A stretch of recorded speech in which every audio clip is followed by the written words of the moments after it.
பிரியமானவர்களே, இயேசு கிறிஸ்துவின் நாமத்தில் உங்கள் யாவருக்கும் என்னுடைய அன்பின் வாழ்த்துக்கள். நீங்கள் உங்களுடைய வீடுகளில் அல்லது சிலர் ஆஸ்பத்திரியில் அல்லது சிலர் உங்கள் ஆஃபீஸில் ஏதோ ஒரு இடத்துல இருந்து இந்த நிகழ்ச்சியை நீங்கள் பார்த்து கொண்டு இருக்கிறீங்க. இயேசு அற்புதமானவர். அவர் ஜனங்களுக்கு அற்புதம் செய்து மகிழ்விக்கிற ஒரு தேவன். எதற்காக ஒரு அற்புதம் செய்ய வேண்டும்? தன்னை வெளிப்படுத்தவா? என் வல்லமையை பார், என் அதிகாரத்தை பார் என்று காண்பிக்கவா? இல்லை. நம்முடைய துக்கத்தை சந்தோஷமாய் மாற்ற அவர் நமக்கு அற்புதம் செய்கிறார். ஏனென்றால் அவர் நமக்காக பரிதபிக்கிற ஒரு அற்புதமான ஒரு ஆண்டவர். இயேசு உங்களை நேசிக்கிறதுனாலேயும் உங்கள் துக்கத்தை அவர் சந்தோஷமாய் மாற்ற விரும்புகிறதுனாலேயும் பார்க்கும்படி கர்த்தர் உங்களுக்கு உதவி செய்திருக்கிறார். நீங்கள் கிறிஸ்தவராய் இருக்கலாம், கிறிஸ்தவர் அல்லாதவராய் இருக்கலாம், ஒருவேளை கடவுள் நம்பிக்கை கூட இல்லாதவர்களாக இருக்கலாம், இருவரை இயேசுவை கேவலமாய் பேசி அவரை வெறுத்தவர்களாக கூட இருக்கலாம். பரவாயில்லை. இயேசு கிறிஸ்து எல்லாரையும் நேசிக்கிறவர், எல்லாரையும் புரிந்து கொள்கிறவர், எல்லாருக்கும் அற்புதம் செய்கிற ஒரு ஆண்டவர்.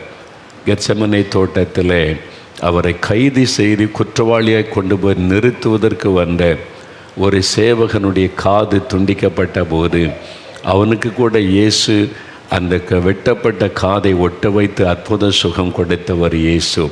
அந்த இயேசு உங்களை நேசிக்கிறார். லட்சக்கணக்கான குடும்பங்கள் இதை பார்த்து கொண்டு இருக்கிறீங்க. இந்தியா முழுவதிலும் இதை பார்க்குறீங்க. உலகத்தின் பல நாடுகளில் சுமார் 160 நாடுகளில் இந்த நிகழ்ச்சியை பார்த்து எனக்கும் இயேசு அற்புதம் செய்வார்னு காத்திருக்கிறீங்க. நீங்கள் எந்த மாநிலத்தில் இருந்தாலும், எந்த தேசத்தில் இருந்தாலும் இயேசு உங்களுக்கு சமீபமாக இருக்கிறார். உங்கள் வீட்டில் இருக்கிறார். நீங்கள் எங்கே இருக்கிறீங்களோ அங்கே இருக்கிறார். ஆஸ்பத்திரியில் இருக்கீங்கன்னா அங்கே பக்கத்தில் இயேசு வந்திருக்கிறார். உங்களுக்கு அற்புதம் செய்ய ஆண்டவர் விரும்புகிறார். அதனால் இன்றைக்கு உங்களுடைய துக்கம் சந்தோஷமாய் மாறும். சோர்ந்து போகாதங்க, பயப்படாதங்க. விசுவாசத்தோடு ஜெபித்தால் போதும், இயேசு அற்புதம் செய்து விடுவார். வேத வசனத்திலிருந்து நான் உங்களோட சில காரியத்தை பகிர்ந்து கொண்டு நான் ஜெபிக்க போகிறேன். நான் என்னுடைய சொந்த கொள்கைகளை ஒரு இந்த மாதிரி காரியங்களை உங்களுக்கு சொல்லவில்லை. இந்த மதம் அப்படி சொல்லுது, இந்த மதத்தில் அப்படி இருக்குது, இப்படி இருக்குது, இது ஒரு நல்ல மதம், அதெல்லாம் நான் உங்கள்கிட்ட பேச வரவில்லை. அதனால் உங்களுக்கு எந்த பிரயோஜனமும் இல்லை. என்னுடைய கருத்துக்கள், என்னுடைய ஞானம், இதை பேச நான் வரவில்லை. இந்த மனிதனுடைய வார்த்தையினாலும் உங்களுக்கு ஒரு பிரயோஜனமும் வராது. இது தேவனுடைய வார்த்தை. என் கையில் இருக்கிற வேத புஸ்தகம் தேவனுடைய வார்த்தை. இதில் தான் இயேசு கிறிஸ்துவனுடைய வாழ்க்கை வரலாறு, அதன் பிறகு நடந்த சம்பவங்கள் எல்லாம் எழுதப்பட்டிருக்கிறது. இந்த உலகத்தில் இப்பொழுது என்ன நடக்கிறது, இனிமேல் என்ன நடக்கும், எல்லாமே இந்த வேத புஸ்தகத்தில் எழுதப்பட்டிருக்கிறது. இந்த வேத புஸ்தகத்திலிருந்து ஒரு காரியத்தை உங்களோட நான் பகிர்ந்து கொள்ளப் போகிறேன். இந்த தேவனுடைய வார்த்தைக்கு வல்லமை உண்டு. இந்த வார்த்தை வல்லமையும் ஜீவனும் உள்ளது. அதுக்கு உயிர் இருக்கிறது. அது நம்மோடு பேசும். இந்த வசனத்தை கவனிக்கும் போது உங்களுக்குள்ள ஒரு விடுதலை உண்டாகும், சுகம் உண்டாகும், ஆறுதல் உண்டாகும், உங்கள் வாழ்க்கையில் அற்புதம் நடக்கும். என்னால் இந்த வசனம் அவ்வளோ வல்லமை உள்ளது. இயேசுவின் வார்த்தைகள் வல்லமை உள்ளது. அதிலிருந்து தான் சில காரியத்தை உங்களோட பகிர்ந்து கொள்ளப் போகிறேன். என்னால் நாம் யாரிடத்தில் வேண்டிக் கொள்ளப் போகிறோமோ அவர் எப்படிப்பட்டவர் என்பதை அறிந்து கொள்ளணும். இந்த இயேசு எப்படிப்பட்டவர், அவர் நம்மகிட்ட என்ன எதிர்பார்க்கிறார், அவருக்கு ஏதாவது காணிக்கை கொடுக்கணுமா, அவருடைய புண்ணிய ஸ்தலத்துக்கு வரணுமா, பரிகாரத்துக்காக ஏதாவது நான் இயேசுக்காக செய்யணுமா, பண செலவு பண்ணணுமா, என்ன செய்யணும், இதெல்லாம் நம்ம அறிந்து கொண்டு ஜெபிக்கும் போது தான் அற்புதத்தை நம்ம பெற்றுக்கொள்ள முடியும். அதனால் ஒரு நிமிடம் அப்படியே கண்களை மூடி, இயேசுவே என்னோடு பேசும், உம்முடைய வார்த்தைகளை கொண்டு என்னோடு பேசும், இன்றைக்கு எனக்கு ஒரு அற்புதம் வேண்டும், நீர் இவங்களுக்கெல்லாம் அற்புதம் செய்ததை போல் எனக்கும் ஒரு அற்புதம் செய்யும். அப்படி கேளுங்க. ஒரு நிமிஷம் ஜெபம் பண்ணுங்க. இயேசுவே என்னோட பேசுங்க, என்னை தொடுங்க, எனக்கு அற்புதம் செய்யுங்க, எனக்கு விடுதலை கொடுங்க, என் துக்கத்தை சந்தோஷமாக மாற்றுங்கன்னு ஜெபம் பண்ணுங்க. தகப்பனே, யார் யார் உண்மையான இருதயத்தோடு உம்முடைய பிரசன்னத்தில் காத்திருந்து இயேசுவே என்னோட பேசுங்க, என்னை தொடுங்க, எனக்கு விடுதலை கொடுங்க, என் துக்கத்தை சந்தோஷமாக மாற்றுங்க என்று யார் யார் வேண்டிக் கொள்ளுகிறார்களோ அவர்களோடு உம்முடைய வசனத்தை கொண்டு நீர் பேசும். உம்மை அவளுக்கு வெளிப்படுத்தும். இன்றைக்கு அவளுக்கு அற்புதம் செய்யும்.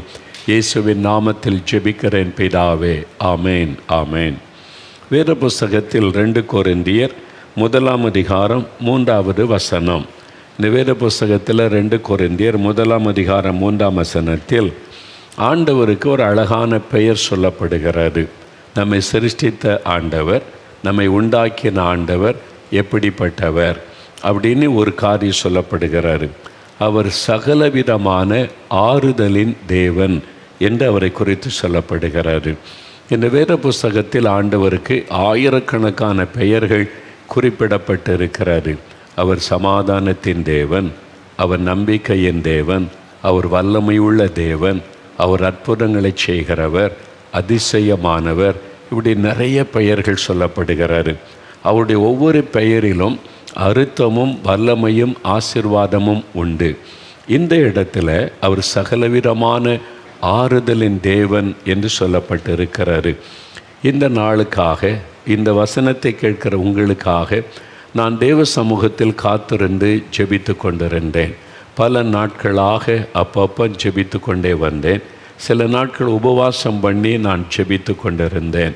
ஆண்டவரே, இந்த மக்களோடு நீங்கள் பேசணும், இந்த ஜனங்களை ஆசீர்வதிக்க வேண்டும், நான் என்ன செய்தி அவளுக்கு சொல்ல வேண்டும், எப்படி ஜெபிக்க வேண்டும் என்றெல்லாம் நான் காத்திருந்து தேவ சமூகத்தில் ஜெபிப்பது வழக்கம்.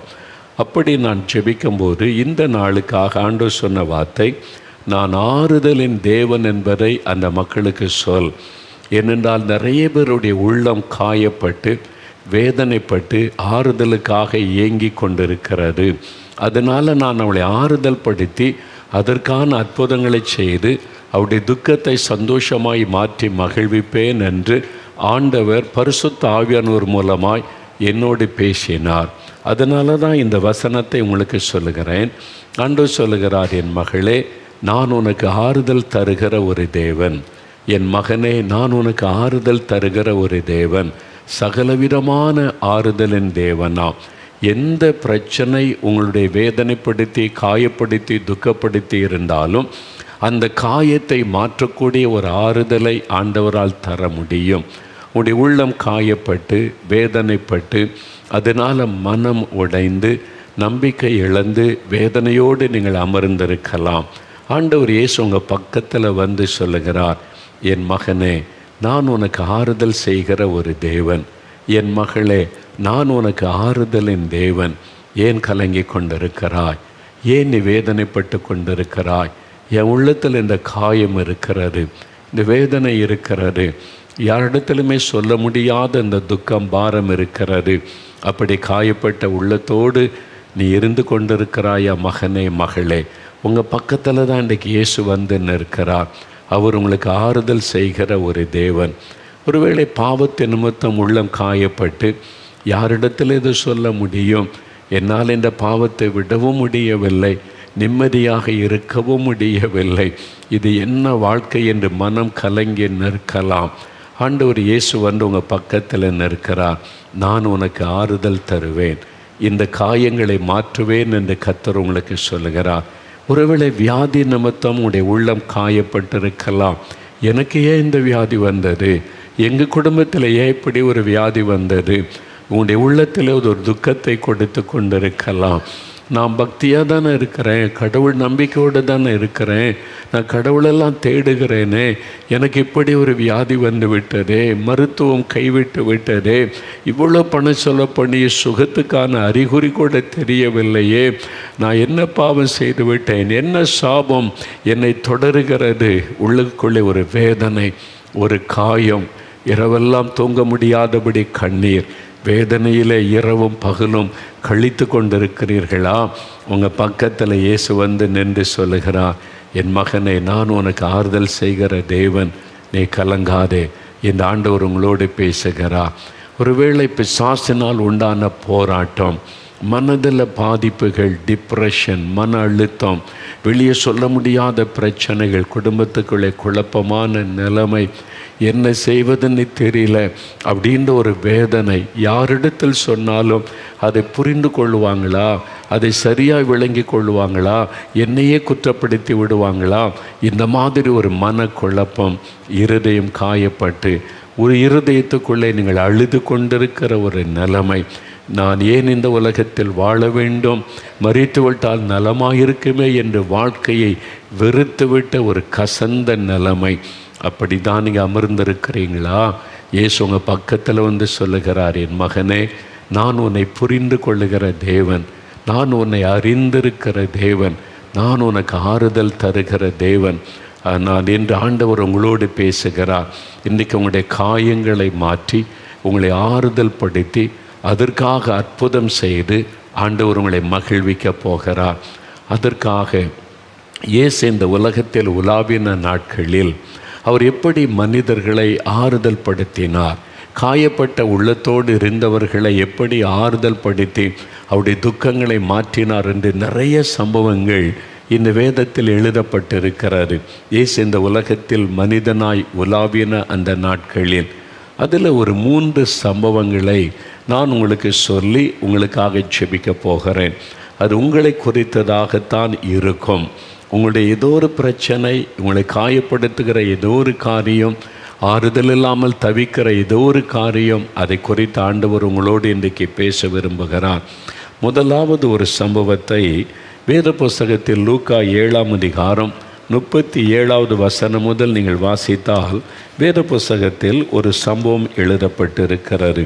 உண்மையாய் நடந்த ஒரு சம்பவம். இயேசு ஒரு வீட்டுக்கு விருந்துக்கு அழைக்கப்பட்டு அந்த வீட்டில் ஒரு விருந்துக்காக உட்கார்ந்திருக்கிறார். அந்த சமயத்தில் அந்த ஊரில் இருந்த பாவியான ஒரு பெண், வசனம் சொல்லுகிறது பாவியான ஒரு பெண், விபச்சார பாவத்தினாலே தன்னை கரைப்படுத்தி கொண்ட ஒரு பெண்.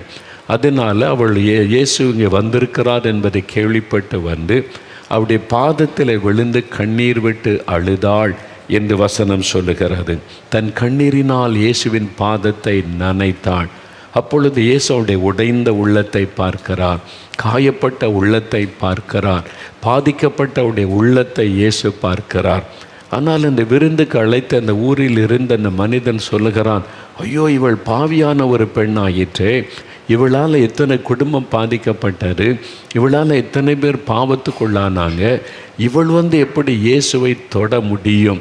இயேசு எவ்வளோ பரிசுத்தம் உள்ளவர், தீர்க்க தரிசி, கடவுள் மனிதனாக நம் மத்தியில் வந்திருக்கிறார் என்று எண்ணிக்கொண்டிருக்கிறோம், இவள் எப்படி இயேசுவை தொடலாம் என்பதாக அவளை குறித்து தவறான எண்ணம் கொண்டு கோபப்படுகிறான்.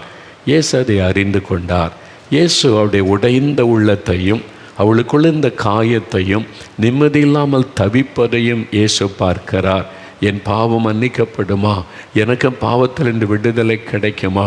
எல்லாரும் என்னை பாவி என்று குற்றப்படுத்துகிறார்கள், என் உள்ளத்தை காயப்படுத்துகிறார்கள், நான் என்ன செய்வதென்று தவிக்கிறேன், யார் என் பாவத்தை மன்னிப்பாங்க, யார் எனக்கு இந்த பாவத்தில் என்று விடுதலை தருவார்கள்? அந்த ஏக்கத்தோடு கூட அந்த மகள் இயேசுவை பற்றி அறிந்து வந்து அவருடைய பாதத்திலே விழுந்தாள். இயேசு அவளை பார்த்து என்ன சொன்னார்? அவளை குற்றப்படுத்தும்படியாக கை நீட்டி சொல்லவில்லை. இயேசு சொல்லுகிறார், 48வது வசனம் 50வது வசனத்தில் இயேசு சொல்ல, மகளே, உன் பாவங்கள் உனக்கு மன்னிக்கப்பட்டது. முதலாவது இயேசு அவளை பார்த்து சொல்லுகிறார், மகளே, உன் பாவங்கள் உனக்கு மன்னிக்கப்பட்டது, நீ சமாதானத்தோடே போ என்று ஆண்டவர், உன் விசுவாசம் உன்னை ரட்சித்தது என்று ஆண்டவர் சொல்லுகிறார். ஆறுதலான ஒரு வார்த்தை. எல்லாரும் குற்றப்படுத்துகிறாங்க, எல்லாரும் கை நீட்டி சொல்கிறாங்க, நீ பாவி, நீ பாவி, நீ பாவியான ஒரு பெண் என்பதாக. ஆனால் இயேசு சொல்லுகிறார், உன் பாவங்கள் உனக்கு மன்னிக்கப்பட்டது, நீ சமாதானத்தோടെ போ என்பதாக, உன் விசுவாசம் உன்னை ரட்சித்தது என்று ஒரு ஆறுதலான வார்த்தை சொன்னார். பிரியமானவர்களே, பாவம் ஒரு மனிதனுடைய உள்ளத்தை பாதிக்கும், சமாதானத்தை பாதிக்கும், நிம்மதியை பாதிக்கும். பாவத்தில் ஒரு மனிதன் நிலைத்திருக்கும் பொழுது தேவனோடு உள்ள உறவு பாதிக்கப்படுவதனால சமாதானத்தை இழந்து அந்த பாவமுடைய வாழ்க்கையிலே நிம்மதியெல்லாம் குலைத்து விடும், சமாதானத்தை கெடுத்து விடும். அவனுடைய உள்ளம் தவிக்கிறது, இந்த பாவத்தினால் விடவும் முடியவில்லை, இந்த பாவம் என்னை தொடர்ந்து கொண்டே இருக்கிறது, இந்த பாவத்தை விட வேண்டும் என்று நினைத்தாலும் விட முடியலை, நிம்மதியுமில்லை என்று கலங்குகிற மனிதர்கள் உண்டு. ஒருவேளை நீங்கள் அப்படிப்பட்ட நிலைமையில் இருக்கிறீங்களா? ஆண்டவர் உங்களை பார்த்து சொல்லுகிறார், என் மகனே, உன் பாவங்கள் உனக்கு மன்னிக்கப்பட்டது, என் மகளே, உன் பாவங்கள் உனக்கு மன்னிக்கப்பட்டது, நீ சமாதானத்தோட போ. என் ஆண்டவர் உங்களை பார்த்து ஆறுதலான வார்த்தையை சொல்லி அந்த காயத்தை ஆண்டவர் மாற்றுகிறார். தென்கொரியா தேசத்தில் ஒரு பெரிய போதகர் ஊழியக்காரர் இந்த டாக்டர் பால் யாங்கிச்சோ என்று ஒரு பெரிய திருச்சபை நடத்துகிற ஒரு போதகர் இருந்தார். அவருடைய சபையில் லட்சக்கணக்கான ஆத்துமாக்கள் இருக்கிறாங்க. நான் அவரை பார்த்துருக்கிற, இந்த தேசத்துக்கு போயிருக்கிற, இந்த சபையில் கூட நான் போய் பங்கு பெற்றிருக்கிறேன். அதில் ஒரு வாலிப மகளுக்கு அவர் திருமணம் செய்து வைத்தார். அவருடைய சர்ச்சில் நடந்த திருமணத்தை அவர் அந்த குடும்பத்தில் நடத்தி வைத்தார். திருமணம் முடிந்தது, ஆசீர்வதித்து அனுப்பினார். சில மாதங்கள் கழிந்தது. ஒரு நாள் அந்த மகள் வந்து அந்த போதகரிடத்தில் வந்து, உங்களோடு நான் தனித்து பேச வேண்டும் என்று வந்தாள். சரி மகளே வா என்று சொல்லி உட்கார வைத்து பேசினார். அவளுக்கு தனியாக அந்த போதகரை சந்தித்த போது கண்ணீர் விட்டு அவள் அழுதாள். கண்ணீர் சிந்தி அவள் அழுதாள். அழுது போது இவருக்கு ரொம்ப துக்கமாகிவிட்டது. ஏதோ ஒரு காயப்பட்ட உள்ளத்தோடு இந்த மகள் வந்திருக்கிறாள், என்ன பிரச்சனையே தெரியலேன்னு சொல்லி அவள் சொன்னாள், எனக்கு வாழ பிடிக்கலை, நான் செத்து போனால் நல்லது, நான் மரித்து விட்டால் நல்லது என்பதாய் பேசினாள். ஏன் மகளே எப்படி சொல்லுகிற? உனக்கு திருமண வாழ்க்கையில் ஏதாவது பிரச்சனையா? உன் கணவரால் உனக்கு ஏதாவது பிரச்சனையா? நான் இல்லை, அவர் ரொம்ப நல்லவர், அவரால் எனக்கு எந்த பிரச்சனையும் இல்லை, அவர் என்னை ரொம்ப நேசிக்கிறார் என்பதாக. பிறகு உனக்கு என்ன பிரச்சனை? அல்லது அவருக்கு வேறு ஏதாவது பழக்கம், குடிக்கிறது, உன்னை திட்டுறது, அடிக்கிறது ஏதாவது இருக்கிறதா? ஐயோ அப்படியெல்லாம் இல்லை, என்னை ரொம்ப அன்பாய் வைத்து கொள்ளுவார், கடினமாய் பேச மாட்டார், அவ்வளோ அன்பானவர். பிறகு எதுக்கு நீ சாகணும்னு சொல்கிற? ஒரு நல்ல வாழ்க்கை தானே உனக்கு அமைந்திருக்கிறது என்று அவர் கேட்ட பொழுது சொன்னாள், அதுதான் எனக்கு பிரச்சனை. என் கணவர் ரொம்ப அன்பானவர், பரிசுத்தமானவர், செபிக்கிறவர், தெய்வ பயமுள்ளவர், என்னை ரொம்ப நேசித்து அன்பாக என்னை வைத்து பார்த்து கொள்ளுகிறார். ஆனால் அவளை பார்க்கும் போதெல்லாம் என் உள்ளம் பாதிக்கப்படுகிறது. ஏனென்றால் நான் ஒரே ஒரு முறை என் வாழ்க்கையிலே பாவம் செய்துவிட்டேன். பாவத்துக்கு இடம் கொடுத்து ஒரு நாள் நான் பாவம் செய்து விட்டேன். நான் பாவம் செய்து ஒரே ஒரு முறை அந்த பாவம் செய்து விட்டேன். அந்த பாவத்தின் நிமித்தம் என் உள்ளத்தில் மனசாட்சி என்னை வாதிக்கிறது. அவர் எவ்வளோ பரிசுத்தமான மனிதர், எவ்வளவு ஜெபிக்கிறார், எவ்வளவு உன் மீது அன்பு வைத்திருக்கிறார். ஆனால் நீயோ கரைப்பட்டவள், நீ பாவத்துக்கு இடம் கொடுத்தவள் என்று என் சொந்த மனசாட்சி என்னை வாதிக்கிறது.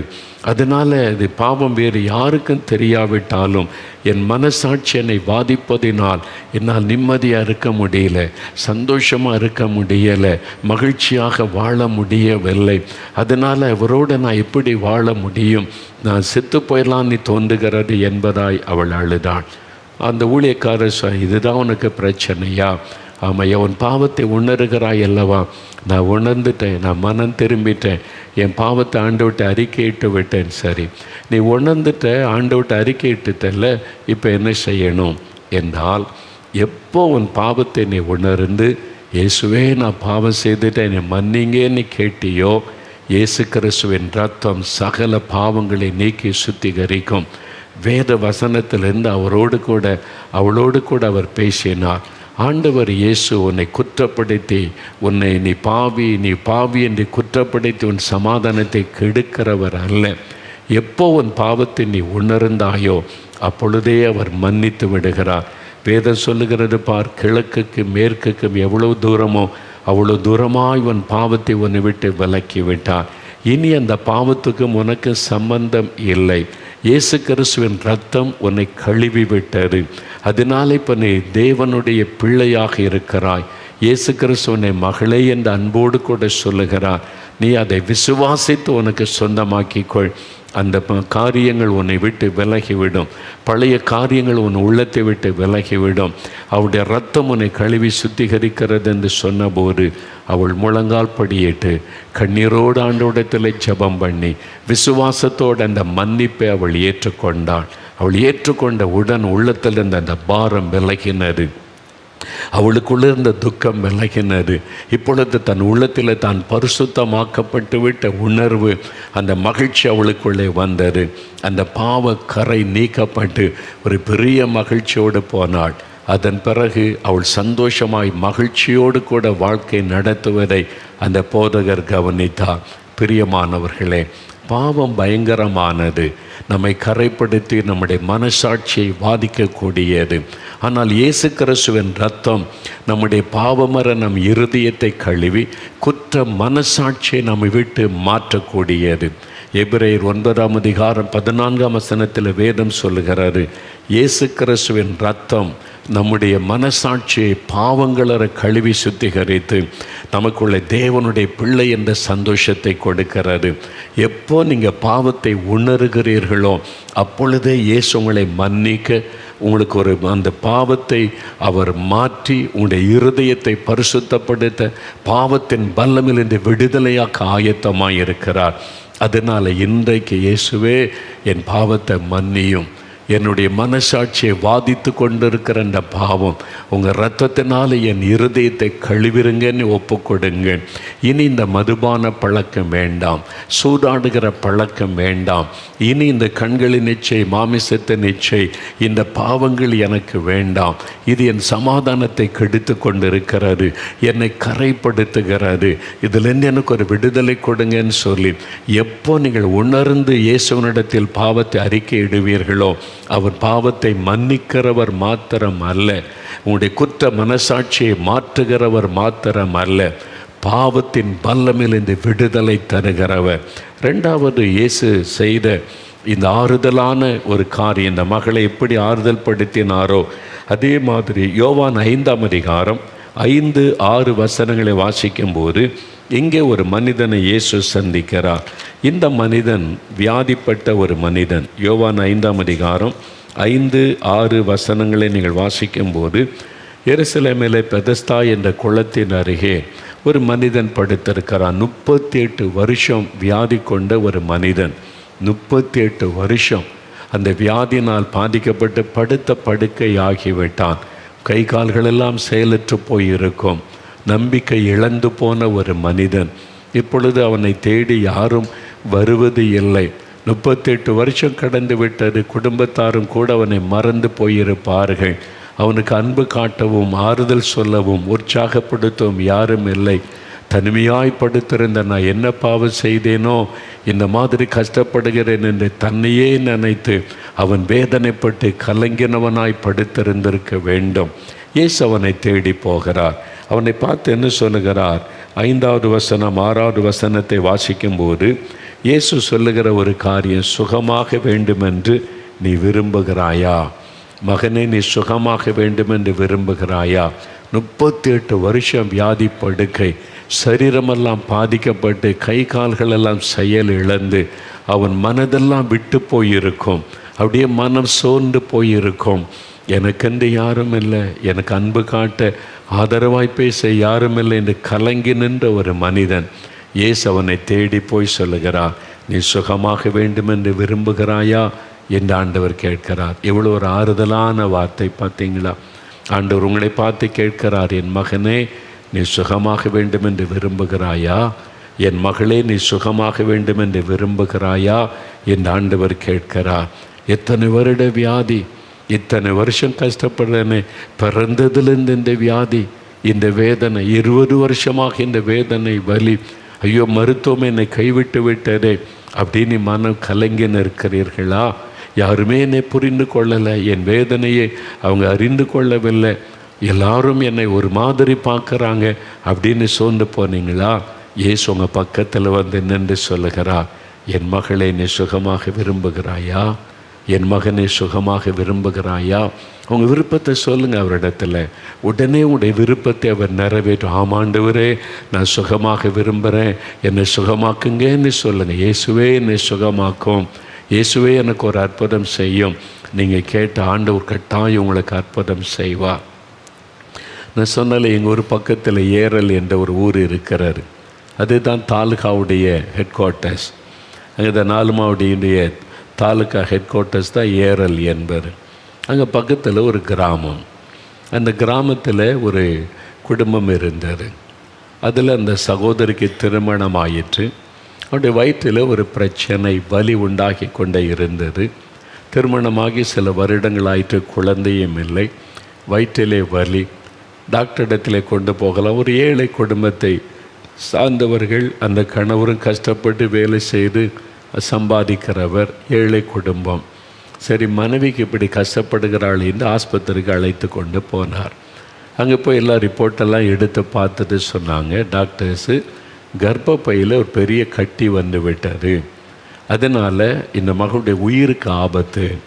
அப்போ என்ன செய்யணும், கர்ப்பப்பையையே எடுத்து விட வேண்டும். அந்த கட்டி அந்த கர்ப்பப்பையில் இருக்கிறதுனால கட்டியை மாத்திரம் எடுக்க முடியாது. அந்த மாதிரி பாதிப்பு கர்ப்பப்பையில் வந்து விட்டது. கர்ப்பப்பையையே அப்புறப்படுத்தினாதான் அந்த மகள் உயிர் பிழைக்க முடியும், இல்லாட்டா அவ்வளவுதான் என்று சொல்லிவிட்டார்கள். பெரிய ஒரு அதிர்ச்சியோடு வீட்டுக்கு வந்தார்கள். கணவன் பார்த்தார், கர்ப்பப்பையை எடுத்து விட்டால் நமக்கு குழந்தையும் இல்லை, அதன் பிறகு குழந்தையும் பிறக்க வாய்ப்பில்லை. அடுத்தது ஆப்ரேஷன் பண்ணணுமானா அதுக்கு ஆயிரக்கணக்கான ரூபாய் தேவை. அதுக்கு நான் எங்கே போவது? ஒரு பக்கம் பண பிரச்சனை, இன்னொரு பக்கத்தில் கர்ப்பப்பையை எடுத்து விட்டால் அடுத்து குழந்தை பிறக்க வாய்ப்பில்லை. அதனால் எப்படி இவளோடு வாழுவது?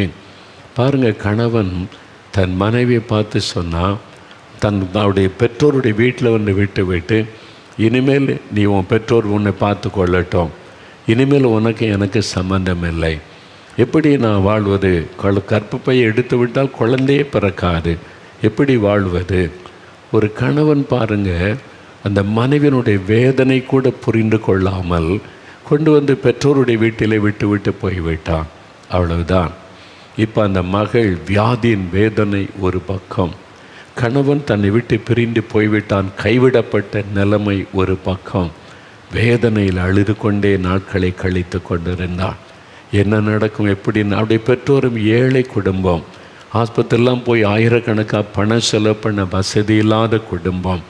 அழுது நாட்களை கழித்து கொண்டிருந்தான். காயப்பட்ட ஒரு உள்ளம், வேதனைப்பட்ட ஒரு சரீரம், வேதனையோடு இருந்த சமயம் பக்கத்து வீட்டில் இருந்த கிறிஸ்தவர் அல்லாத ஒரு சகோதரி சொன்னாங்க, பக்கத்தில் 4 மாவடி ஊர் இருக்குது, அங்கே நிறைய பேர் பிரார்த்தனைக்கு போகிறாங்க, இயேசு கிறிஸ்து அற்புதம் செய்கிறாராம், நீ எதுக்கு உட்காந்து அழுதுகிட்டே இருக்கிற? நீயும் ஒரு கடிதம் எழுதி போட்டால் கூட ஜெபம் பண்ணுவாங்களாம், உன் பிரச்சனையை எழுதி போடு, அவங்க உனக்காக பிரார்த்தனை பண்ணுவாங்க. நீ கிறிஸ்தவர் அல்லாத ஒரு சகோதரி தான் இந்த ஊழியத்தை பற்றி கேள்விப்பட்டு சொன்ன உடனே அந்த மகள் ஒரு வேதனையோடு அதெல்லாம் விளக்கமாக எழுதி, என் கணவர் என்னை கைவிட்டுட்டு போயிட்டார், டாக்டர்ஸும் இப்படி சொல்கிறாங்க, ஆஸ்பத்திரியில் போய் ஆப்ரேஷன் பண்ணுறதுக்கு பண வசதியும் கிடையாது, என் ஏழை பெற்றோரும் கண்ணீர் வடிக்கிறாங்க, என் வாழ்க்கையை முடிந்து போனது, அவ்வளவுதான், எனக்காக பிரார்த்தனை பண்ணுங்கள் என்று எழுதியிருந்தாள். அந்த கடிதம் என் கையில் கிடைத்தது. அந்த கடிதத்தை வாசித்த போது என் இருதயம் ரொம்ப பாதிக்கப்பட்டார். பாவம், அந்த மகள் வியாதியின் போல ஒரு பக்கம் வேதனை, கணவனால் கைவிடப்பட்ட நிலைமை ஒரு பக்கம்.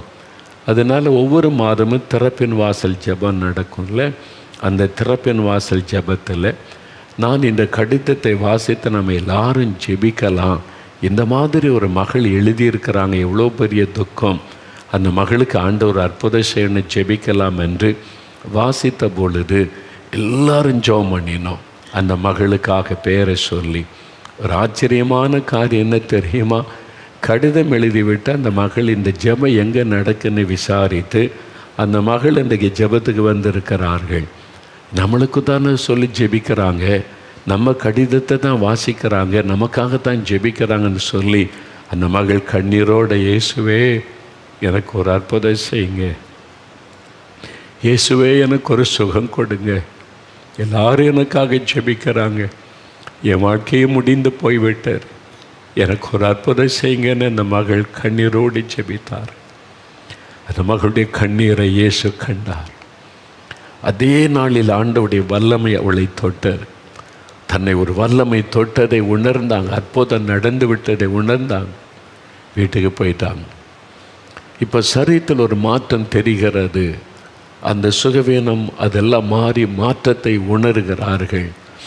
அவங்க இயேசுவே இயேசுவன்னு ஜெபித்து கொண்டிருக்கும் போது வேண்டான்னு விட்டுட்டு போன கணவர் மறுபடியும் தன் மனைவி எனக்கு வேணும்னு தேடி வந்து விட்டார். அந்த மனைவி தன் வீட்டுக்கு அழைச்சிட்டு போயிட்டார். ஆஸ்பத்திரி கொண்டு போய் பார்த்தா கட்டி காணவில்லை, கட்டி இல்லை, ஒரு அற்புதமான சுகம். அந்த மகள் தன் கணவரோடு சேர்ந்து சந்தோஷமாய் வாழும்படி இயேசு செய்தார். நம் இயேசு உடைக்கிறார் ஊழிய குழுவினர் கிராமத்தில் சுவிசேஷத்தை அறிவிக்க போன போது இந்த சகோதரி கையில் குழந்தையோடு வந்து சொன்னாங்க, 4 மாடியிலேருந்து வர்றீங்களா? ஆமாம், அங்கே தான் எனக்கு அற்புதம் நடந்துச்சு, என் கர்ப்பப்பையை எடுக்கணும்னு டாக்டர் சொல்லிட்டாங்க. நாங்கள் வந்து அழுது கண்ணீரோடு இயேசுக்கிட்ட ஜெபம் பண்ணேன். அந்த கட்டியும் போயிட்டு எனக்கு ஒரு குழந்தைய ஆண்டவர் தந்திருக்கிறாரு. இந்த இயேசுவை நான் மறக்க மாட்டேன், அந்த இயேசுவை நான் விட மாட்டேன், அந்த இயேசு தான் எனக்கு எல்லாம் என்று அந்த ஏழை மகள் சொன்னார்கள். எனக்கு அன்பானவர்களே, இயேசு எவ்வளோ அற்புதமான ஆண்டவர். அவர் எந்த மத வித்தியாசமும் பார்க்கிற தேவன் அல்ல. தன்னை நோக்கி ஜெபிக்கிறவர்கள் எந்த மதத்தை சார்ந்தவர்கள் என்றெல்லாம் பார்க்க அவருக்கு தெரியாது. இயேசுவே எனக்கு உதவி செய்யுங்க அப்படின்னு கூப்பிடும்போது காயப்பட்ட உள்ளம், வேதனைப்பட்ட உள்ளம், அதைத்தான் ஆண்டவர் பார்க்கிறார். அவங்களுக்கு அற்புதம் செய்து மகிழ பண்ணுகிறார். இன்றைக்கு உங்களுக்கு செய்வார். அவர் ஆறுதலின் தேவன். நான் ஆறுதல் படுத்துகிறேன். உங்களை ஆறுதல் படுத்தி வெறும் வார்த்தையில் சொல்லிவிட்டு போவது அல்ல, அவர் அற்புதம் செய்கிற ஆண்டவர். உங்களுடைய துக்கத்தை சந்தோஷமாய் மாற்றுவதற்கான அற்புதத்தை செய்வார்.